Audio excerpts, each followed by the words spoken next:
Hi friends, வணக்கம் and welcome to எங்கள் வீட்டு சமையல்.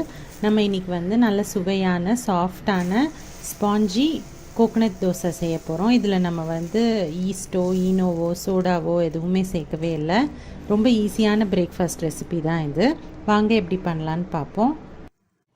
இந்த வீடியோவில் பிரேக்ஃபாஸ்ட் ரெசிபியாக ரொம்ப சாஃப்டான பஞ்சு போல் இருக்கிற ஒரு தோசை ரெசிபி தான் செஞ்சு காட்ட போகிறோம்.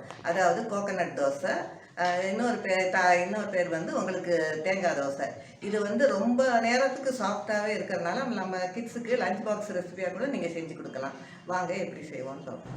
இதுக்கு வந்து பச்சரிசி 1 கப் எடுத்துக்கணும். அதுக்கப்புறம் உளுந்து 1 டேபிள் ஸ்பூன், துருவின தேங்காய் 1/2 கப்பு, அவுல் வந்து 1/2 கப்பு, இதெல்லாம் தான் நம்ம எடுத்துக்கணும்.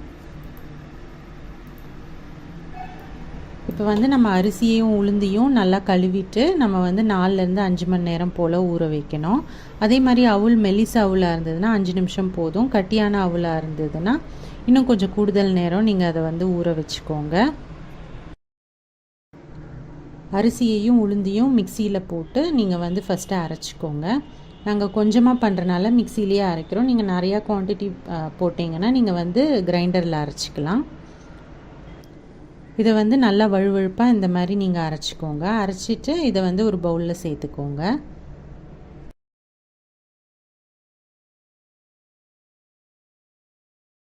அடுத்து நம்ம வச்சுருக்க தேங்காய் துருவலையும் அவளையும் ஒன்றா சேர்த்து அரைச்சிக்கோங்க.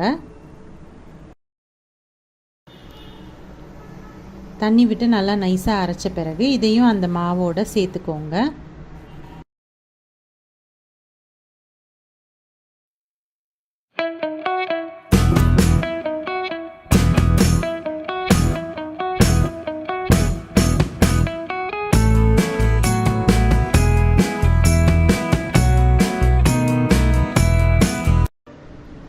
சேர்த்துட்டு இதை வந்து நல்லா மிக்ஸ் பண்ணிக்கோங்க. மிக்ஸ் பண்ணிவிட்டு இதை வந்து ஒரு 8 மணி நேரம் போல் இதை வந்து புளிக்க வச்சுருங்க. அப்போ தான் உங்களுக்கு தோசை நல்லா சாஃப்டாகவும் நல்லா டேஸ்டியாகவும் வரும்.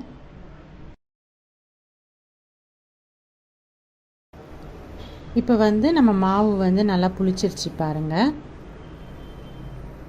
ஸோ இந்த பதத்தில் இருக்கணும். தோசை மாவு வந்து தோசை ஊற்றுற பதத்தில் நீங்கள் வச்சுக்கோங்க. இப்போ இதில் தேவையான அளவு உப்பு போட்டு நல்லா மிக்ஸ் பண்ணி வச்சுக்கோங்க.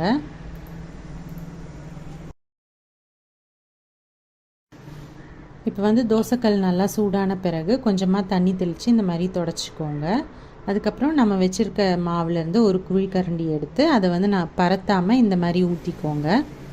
கொஞ்சம் நேரத்தில் பார்த்தீங்க அப்படின்னா அந்த தோசை சுற்றி குட்டி குட்டி குட்டி குட்டி ஓட்டையாக நிறையா வரும் பாருங்கள். நல்லா தோசை சுற்றி இந்த மாதிரி குட்டி குட்டியாக ஓட்டை வந்துருச்சு. ஸோ இந்த டைம் வந்து நம்ம வச்சுருக்க மூடி வச்சு இந்த தோசையை வந்து மூடி வேக வைப்போம். தீயை மிதமாக வச்சுட்டு இந்த மாதிரி மூடி போட்டுக்கோங்க.